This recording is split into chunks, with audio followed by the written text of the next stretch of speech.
Hey everyone, welcome back. Thanks for joining us. Today we've got a brand new story to share with you. So let's begin. I was 32 when the papers were signed. 2 brutal years, the divorce dragging its feet through every miserable day. But the real damage, that happened long before. My ex-wife, Sarah, and I had been together since college. Married at 25, our daughter, Lily, a year later. I was the rock, the 9-to-5 guy, bills paid, Lily's lunches packed. I was the one who stitched things back together whenever Sarah would unravel over something stupid, like a burnt dinner or the neighbor's dog barking too loud. Looking back, maybe I loved the idea of us more than I ever loved her. Or maybe she just never really loved me. Started small. Sarah out more with her work friends. Her phone suddenly locked with new passwords. Less time at home. I blamed myself first. Not exciting enough, too rigid, too boring. But you know that cold dread in your gut when something's just off? That hollow pit that never goes away? I ignored it. Told myself not to be paranoid. Told myself to trust her. Anything to keep the house from falling apart. Until I couldn't anymore. One night, she came home late. I was in the living room, lights off, waiting. She tiptoed in, not seeing me. She thought Lily was asleep, but she wasn't. The next morning, Lily climbed onto the couch beside me, pulled her blanket tight, and whispered, "Daddy, Mommy was kissing someone else in the car." Something inside me snapped. I don't know how I didn't explode, but I didn't say a word to Sarah that day. I just waited. I started digging. Phone records, messages. And I found him. Mark. Married, 2 kids of his own. Accounting department, same company as her. When I finally confronted her, I sat her down at the kitchen table. She didn't even try to lie. "It's Mark, isn't it?" I asked. She looked at me. Then, with almost a sigh of relief, said, "Yeah, that's it." My voice shook. "That's all you're gonna say? I haven't been happy in years, Ben. You don't excite me anymore," she said. Like she was talking about a TV show she'd grown tired of. Excitement. As if stability and loyalty were boring sins. She moved out the next week, saying she needed space to find herself. Within 2 months, Mark was sleeping over at her new apartment while Lily was there. I found out when Lily told me, "Mommy has a friend who sleeps over." That's when I filed for custody. But Sarah was smarter. Or just colder. She played the perfect mother in court. A damn audition. She told the judge I was emotionally distant, too controlling. Then she pulled out my texts. Raw moments sent in anger when I was barely holding on. "I hope he leaves you like you left us." She twisted them, made them sound like threats. She cried on cue. She even brought Lily to a hearing. Had her say in that sweet little voice, "I want to live with Mommy because she lets me watch movies and we eat pancakes for dinner." I stared at the floor. If I'd looked at her, I would have broken. And I lost it all. Custody, the house, half my retirement. She even took my dog, Buster. My dog, the one I'd had before we even met. Claimed Lily was too attached. I stood in the doorway, leash in hand, while Buster looked back at me, his eyes asking why I wasn't coming. That moment just crushed me. I got every other weekend and Wednesday nights. That was it. I went from bedtime kisses and packed lunches to being a visitor in my daughter's life. And Sarah? She posted smiling pictures on social media, her, Mark, and Lily. Like some damn perfect family. She got a promotion, went on vacations, smiling with her wine glass and beach curls. Me? I rented a 1-bedroom apartment, tried to rebuild. I hit a dark place for a while. The kind of place where silence screams, where the smallest things hurt. The echo of an empty apartment. Lily's backpack sitting in the corner for days because she wasn't there to carry it. Therapy helped. Time helped. I started freelancing, got back on my feet. But I kept coming back to the truth. She did all of it. Every choice made with open eyes. She stepped over me, used our daughter, twisted everything, just to get what she thought she wanted. And then, when that world collapsed, when Mark left, when it all stopped feeling shiny, she came crawling back. To the man she once called boring. Because I was the safe one, the predictable one, the fallback plan. I still remember her voice on the phone. "So, you're really done?" she asked. I didn't yell. I didn't rage. I just said, "I was done the day you chose to use our daughter as a weapon for your own ego." Then I hung up. She never called again. Lily still goes back and forth, court order and all. But she chooses to spend more time with me now. Not because I spoil her. Not because I'm the fun parent.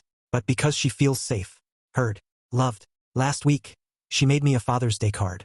A drawing of just us 2 under a tree, Buster beside us. She wrote, "Thank you for never leaving me, even when everything else changed." I won't lie. Reading that shattered me in the best possible way. Sarah once told me I didn't excite her. But I've learned something: excitement fades. Stability doesn't. Loyalty doesn't. Kindness doesn't. She's alone now. I'm not. I have Lily, my dog, my sanity, and the quiet peace of knowing I didn't need revenge. Time handled that for me. She came crawling back, but I just kept walking. It was about 3 months after that last phone call, the one where I told her I was done the day she weaponized our daughter. Sarah finally made a move not toward me but toward Lily. By then, things had shifted. Lily had slowly leaned more into our time together. More questions, more laughs, more trust. She still saw her mom, of course, court orders and all. But the energy was different. You can tell when someone's showing up out of duty versus desire. Lily stopped trying to play the middle. She stopped filtering her words to avoid upsetting anyone. She was just tired. Tired of pretending. Started subtle. Sarah called one evening and asked if she could start picking Lily up from school once a week, outside of her scheduled weekends. Said she wanted to be more involved. I paused, then said, "That's fine, but Lily gets a say. If she's not comfortable, it's a no-go." There was no fight in Sarah this time. No sharp tone. No legal threats. Just a soft, almost embarrassed, "Of course." And in a strange way, that was harder to witness than all her previous rage. Anger means you still have fire. Shame just means you know you messed up. The first pickup didn't go well. Lily texted me at 3:20. "Mom's not here yet." My stomach dropped. I almost grabbed my keys. I replied, "Still waiting." "Yeah." Sitting on the steps. I pictured her there, backpack in her lap, kicking at gravel, checking the school clock. But before I could go, she messaged again. "She's here." No apology from Sarah that day. Just a mumbled excuse to Lily. Something about traffic. The next week, she was on time. Progress, I guess. She took Lily to a diner, some cheap place with greasy booths and a flickering neon sign. Lily told me about it later, when I was tucking her into bed. "She was on her phone a lot," she said, voice small, eyes fixed on the ceiling. "I don't think Mom really knows how to talk to me anymore." I sat on the edge of her bed, brushing hair from her forehead. I wanted to say something profound, comforting, but all I managed was, "I'm proud of you, for being honest." Then came the bigger ask. Sarah called again, this time with something new. Family therapy. "All three of us," she said. "I think it might help rebuild communication between me and Lily. And maybe." She stopped short. I knew that tone. She was testing the waters, hoping that by fixing things with our daughter, she might inch her way back into my world too. I didn't bite. I just said, "Lily decides. If she wants to go, I'll take her." To my surprise, Lily said yes. We went. It was awkward from the start. Neutral beige walls.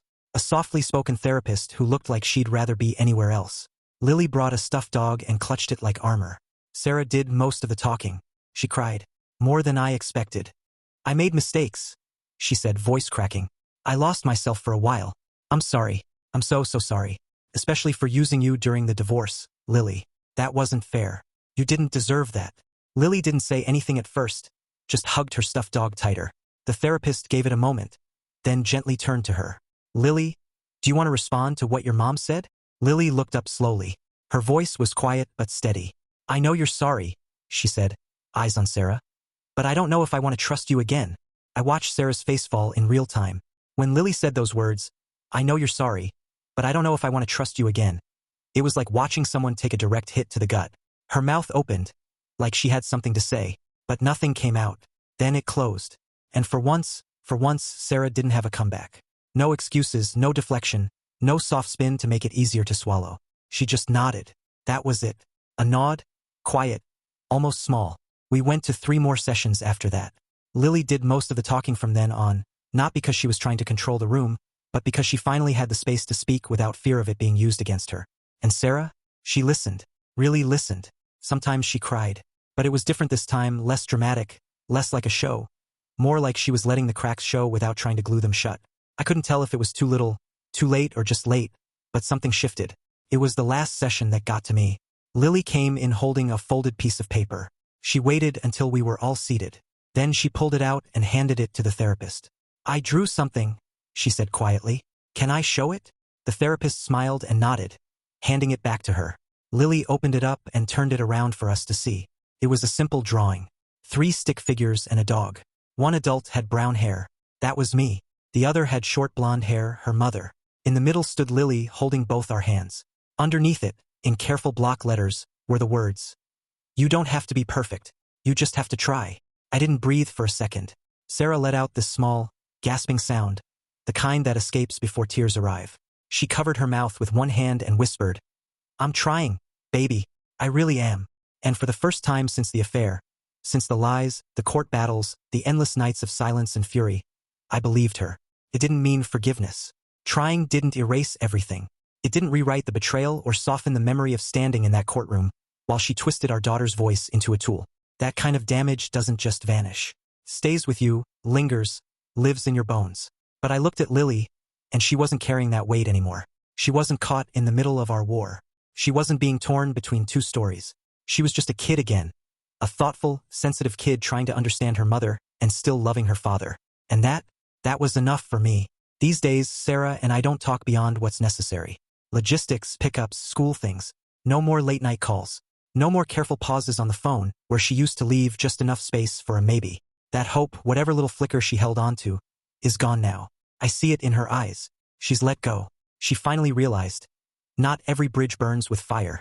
Some just rot slowly until they collapse under the weight of betrayal. Now she's learning to swim. Me? I kept walking. I kept building. And eventually I met someone. Her name's Emily. She's steady, patient, kind. The kind of woman who doesn't rush in to fix things but sits beside you and waits for the storm to pass.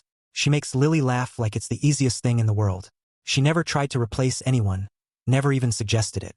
She just showed up and stayed. One night, I was washing dishes and listening to them giggle in the living room when Lily walked into the kitchen and said, "You know what, Dad? Emily feels like peace." I looked at her, towel in hand, a lump in my throat, and all I could think was, I couldn't have said it better myself. Thanks for watching. If you enjoyed this video, don't forget to like, comment, and subscribe for more stories like this. See you next time.